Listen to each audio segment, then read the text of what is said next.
Halo hai football lovers, jumpa lagi di channel Gunner Space yang akan memberikan informasi mengenai berita sepak bola yang menarik dan sayang untuk dilewatkan.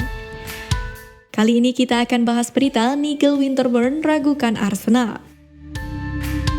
The Gunners saat ini masih memegang catatan 10 pertandingan tak terkalahkan di semua ajang.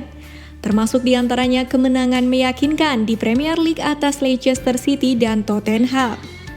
Hasil tersebut berhasil membawa klub London Utara kini menduduki posisi kelima dalam klasemen sementara 11 pertandingan dan hanya terpaut 2 poin di belakang Liverpool yang berada di urutan keempat. Akan tetapi, mantan bek kiri Arsenal Nigel Winterburn merasa bahwa The Gunners bakal finish di luar zona Liga Champions pada akhir musim nanti. Saya pikir tim-tim di depan mereka seperti Manchester City, Liverpool, dan Chelsea terlihat sedikit lebih baik. Kemudian, ada Manchester United yang mendatangkan Cristiano Ronaldo dan Jadon Sancho. Belum lagi West Ham dan Leicester City, ungkapnya dikutip dari Metro. Sejauh 2021-2022 ini bergulir, Chelsea berhasil memuncaki klasemen Premier League dengan torehan 26 poin. Unggul 3 poin dari Manchester City dan West Ham yang berada di tempat kedua dan ketiga. Sementara itu Liverpool dan Manchester United mengapit The Gunners di tempat keempat dan keenam. Kevin Campbell sarankan beli Donny van de Beek. Donny van de Beek didatangkan oleh Manchester United dari Ajax Amsterdam pada musim panas tahun 2020 yang lalu. Kedatangannya sendiri tadinya diharapkan mampu mendongkrak penampilan lini tengah setan merah. Namun, harapan masih belum sesuai dengan kenyataan. Pasalnya, Van de Beek justru malah kesulitan mendapatkan kesempatan bermain secara reguler di tim utama MU. Parahnya, kondisi sang pemain di skuad setan merah masih belum berubah hingga musim ini. Kondisi tersebut lantas membuat Van de Beek tak bahagia dan dikabarkan akan memaksakan keluar dari Old Trafford pada Januari 2022 mendatang. Menanggapi kabar tersebut, Kevin Campbell lantas menyarankan Arsenal agar memanfaatkan situasi yang sedang dialami oleh Van de Beek. Menurut Campbell, pemain asal Belanda itu akan menjadi tambahan yang sangat bagus bagi tim arahan Mikel Arteta. Dia bisa bermain di mana saja di sekitar lini tengah. Dia bisa bermain bertahan di posisi 8 dan menyerang. Jadi sekali lagi kita mendapatkan seseorang yang serba bisa, ujar Campbell. Alasan gacornya Emil Smith-Rowe.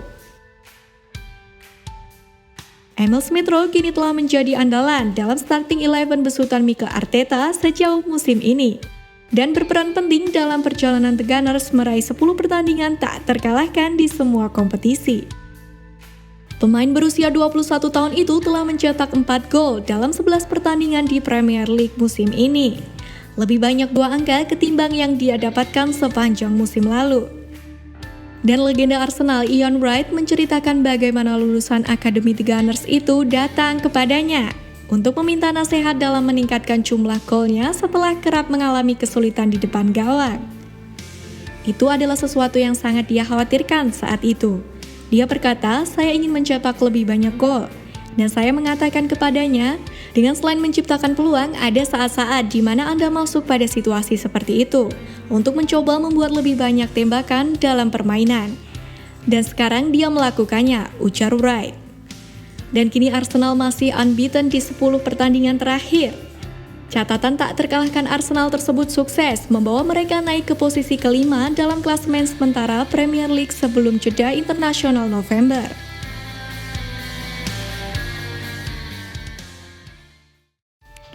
Halo hai football lovers, jumpa lagi di channel Gunner Space yang akan memberikan informasi mengenai berita sepak bola yang menarik dan sayang untuk dilewatkan. Kali ini kita akan bahas berita petaka untuk Kolasinac. Bek Arsenal Sead Kolasinac harus ditarik keluar usai menerima tackle horor saat membela tim nasional Bosnia melawan Finlandia dalam ajang kualifikasi Piala Dunia 2022 Grup D pada Sabtu lalu. Pertandingan berakhir 3-1 untuk kemenangan Finlandia. Bosnia kini telah kehilangan harapan untuk berlaga di Piala Dunia 2022 mendatang di Qatar. Mereka memiliki 7 poin dan hanya menyisakan 1 laga lagi, sedangkan di posisi kedua ada Finlandia dengan total poin 11. Itu artinya mereka bahkan tidak lagi bisa mengejar posisi playoff. Insiden horor itu terjadi pada menit ke-36. Sid Kolasinac menerima tackle keras di pergelangan kakinya dari pemain Finlandia Jukka Raitala. Raitala yang bermain di klub Amerika Serikat Minnesota United memprotes wasit Inggris Michael Oliver. Ia menyatakan dirinya tidak bersalah, namun ia akhirnya tetap menerima hukuman kartu merah. Meski bermain dengan 10 pemain, Finlandia tetap terlalu tangguh bagi Bosnia. Marcus Fors, Robin Lod, dan Daniel O'Shaughnessy berhasil menjaga asa Finlandia untuk berlaga di Piala Dunia 2022. Hingga kini masih belum diketahui seberapa parah cedera Kolasinac. Namun jika ia pada akhirnya diharuskan absen untuk waktu yang lama, itu akan menjadi pukulan telak bagi Kolasinac yang ingin menghidupkan kembali karirnya di Arsenal. Bek kiri itu jarang tampil usai Mikel Arteta menunggangi The Gunners. Ia tercatat hanya memainkan 3 laga Premier League sejak musim 2020-2021. Kolasinac musim lalu dipinjamkan ke Schalke, namun ia gagal mengesankan mantan timnya itu. Kontrak Kolasinac menyisakan 7 bulan lagi yang akan habis pada akhir musim. Melansir Daily Mirror, para penggemar Arsenal turut mengomentari tackle yang diterima pemainnya tersebut. Semuanya mengecam tackle keras itu dan mendoakan Kolasinac agar segera pulih. Kisah legend Lee Harper. Kisah unik pernah tercipta di tahun 90-an saat Arsenal mendatangkan kiper amatir bernama Lee Harper untuk menggantikan posisi David Seaman. Seperti yang diketahui pada era 90-an, Arsenal dikenal sebagai tim papan atas Inggris. Bersama Manchester United, kedua tim ini membentuk duopoli di Liga Inggris. Kedua tim tersebut bersaing merebutkan gelar juara. Hal ini tak lepas dari banyaknya bintang ternama di skuad kedua tim ini. Dari lini belakang hingga lini depan, baik Arsenal dan Man United punya nama-nama besar di era tersebut, terutama untuk di posisi kiper. Di era itu Arsenal punya penjaga gawang papan atas bernama David Seaman. Sedangkan Manchester United punya kiper berkualitas pada sosok Peter Schmeichel. Namun di tahun 1994 Arsenal membuat kejutan ketika mendatangkan kiper yang tak dikenal bernama Lee Harper. Usut punya usut, kiper itu berasal dari tim non-liga atau tim amatir bernama Sittingbourne FC. Setelah sekian lama tak dimainkan, Lee Harper pun mendapat kesempatan menggantikan David Seaman di ajang Premier League saat menghadapi Southampton pada tahun 1997. Bagaimana kisahnya? Kok bisa kiper dari non-liga seperti Lee Harper bergabung Arsenal dan menggantikan David Seaman di bawah mistar gawang? Usut punya usut, saat itu Arsenal yang telah diasuh Arsene Wenger diterpa badai cedera. David Seaman kiper utama cedera dan John Lukic selaku kiper kedua juga cedera. Dan debut Lee Harper pun sangat terasa manis sebab gawangnya tak kebobolan dan Arsenal menang 2-0 lewat gol Steven Hughes dan Paul Shaw.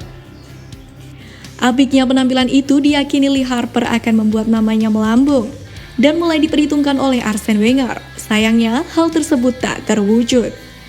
Malahan ia tak pernah dilirik lagi. Meski begitu, Wenger sempat menawarinya kontrak baru berdurasi 2 tahun dengan jaminan ia akan menjadi kiper kedua. Tawaran itu pun ditolak oleh Lee Harper yang ingin mendapat menit bermain lebih. Alhasil ia hengkang dan menjadi pilihan utama Queen Park Rangers. Setelahnya, nama Lee Harper hilang bak ditelan bumi. Alhasil ia hanya dikenang sebagai salah satu pemain yang tampil sekali saja bagi Arsenal dan kiper amatir yang menggantikan David Seaman. Ada-ada saja kisah unik salah satu mantan pemain Arsenal satu ini. Bagaimana nih dengan segmen kisah unik kali ini? Lanjut bahas kisah pemain lainnya nggak ya? Tulis di kolom komentar ya jika itu menarik bagi kalian, Gunners.